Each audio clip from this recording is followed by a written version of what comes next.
बिहार का बांकीपुर चुनाव केवल एक विधायक चुनने का चुनाव नहीं था, बल्कि ये सीधा मैसेज बीजेपी के केंद्रीय नेतृत्व को है। बिहार में जब 26वें राउंड की गिनती हो रही थी, प्रशांत किशोर उस वक्त लगभग 16,000 वोटों से आगे चल रहे थे।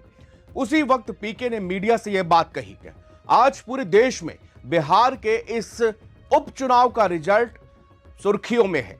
प्रशांत किशोर का दबदबा ऐसा रहा कि बीजेपी कैंडिडेट नीरज कुमार सिन्हा एक बार भी उनसे आगे नहीं निकल पाए। बीजेपी को तो इतना भरोसा था कि वो किसी भी उम्मीदवार को यहां से उतार देंगे तो वो जीत हासिल कर लेगा, मगर बीजेपी की सारी अटकलें जनता जनार्दन के आगे फेल हो गई। धरी की धरी रह गई राजनीतिक पंडितों की भविष्यवाणियां, नेताओं की रैलियां, सीएम के वादे और बीजेपी के राष्ट्रीय अध्यक्ष नितिन नबीन का संकोच। क्या कारण था कि बीजेपी यहां से चुनाव हार गई? चलिए थोड़ा सा मंथन करते हैं, बीजेपी आलाकमान के लिए आसान होगा। हर चुनाव में कुछ लोकल मुद्दे ऐसे होते हैं जो पूरे चुनाव को प्रभावित करते हैं। आम इंसान से जुड़ा मुद्दा हमेशा राष्ट्रीय मुद्दों पर हावी होता है। इतिहास में हमने कई ऐसे चुनाव देखे हैं जहां पर ऐसी हार जीतें हुई हैं। सबसे बड़ा फैक्टर इस चुनाव में भरत तिवारी हत्याकांड, पेपर लीक प्रोटेस्ट, बीजेपी का कैंडिडेट चेंज करना, लोकल लेवल पर कार्यकर्ताओं की गुटबाजी और सबसे अहम कारण था बीजेपी का ओवर कॉन्फिडेंस। पीके ने कहा था कि बीजेपी के लोग तो कहते हैं कि यहां से कुत्ता या बिल्ली किसी को भी खड़ा कर देंगे तो वो चुनाव जीत जाएगा।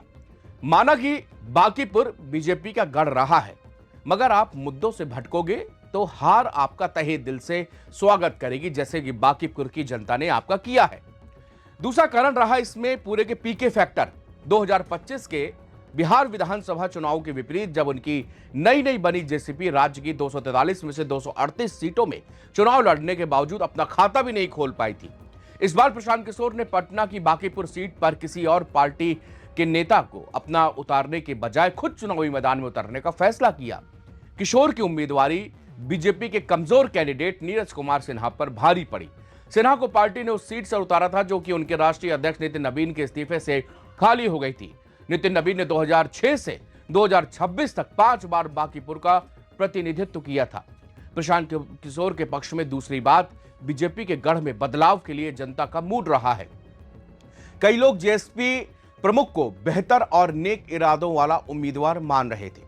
किशोर के इस चुनाव को मुख्यमंत्री सम्राट चौधरी पर एक जनमत संग्रह बताया था उन्होंने, और बांकीपुर को अपना गढ़ कहने के लिए बीजेपी के अहंकार पर हमला किया था। उन्होंने यानी कि पीके ने कहा था एक किला जो है वो जनता बनाती है, कोई भी राजनीतिक पार्टी नहीं बनाती है। एक और अहम कारण, बीजेपी और आरजेडी दोनों के वोट बैंक में दरारें पड़ी हैं। किशोर की बढ़त के पीछे सबसे बड़ा कारण था बीजेपी और मुख्य विपक्षी आरजेडी दोनों के वोट बैंक में आई बड़ी दरारें हो सकती है, जहां पर केवल उच्च जाति के कायस्थ समुदाय ने बीजेपी का मजबूती से समर्थन किया, वहीं अन्य उच्च जातियों और ओबीसी वोटर ने ज्यादातर किशोर की ओर झुकाव रहा और उसको वोट किया। आरजेडी के मुस्लिम यादव वोटरों का भी एक बड़ा हिस्सा प्रशांत किशोर की ओर आकर्षित होता हुआ दिखा है। मुसलमानों के एक वर्ग ने आरजेडी का साथ छोड़कर किशोर का समर्थन किया क्योंकि उन्हें बीजेपी के खिलाफ उनकी जीत की संभावना ज्यादा दिख रही थी। प्रशांत किशोर का मुद्दों पर आधारित कैंपेन।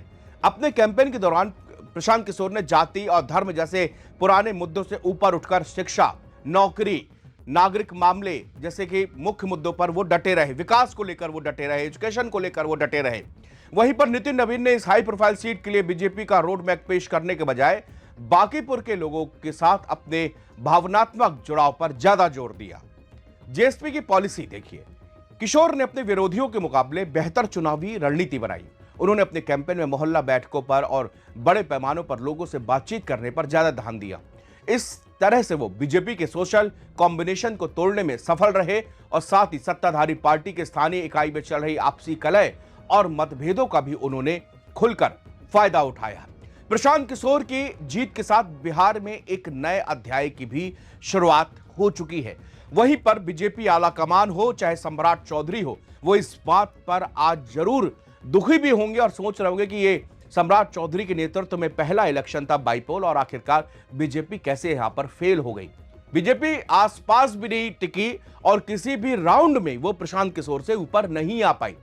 इवन जो जिनके जिनके वो बूथ थे, उस बूथ से भी, चाहे वो नितिन नवीन का अपना बूथ हो और चाहे वो बीजेपी कैंडिडेट का अपना बूथ हो, वहां से भी बीजेपी एक राउंड के लिए भी आगे नहीं बढ़ पाई, वहां से चुनाव हारी है। तो ये क्या मैसेज देता है? ये साफ मैसेज ये है कि आपने जनता के मुद्दों पर नहीं सुना, आपने जनता की आवाज को अनसुना किया।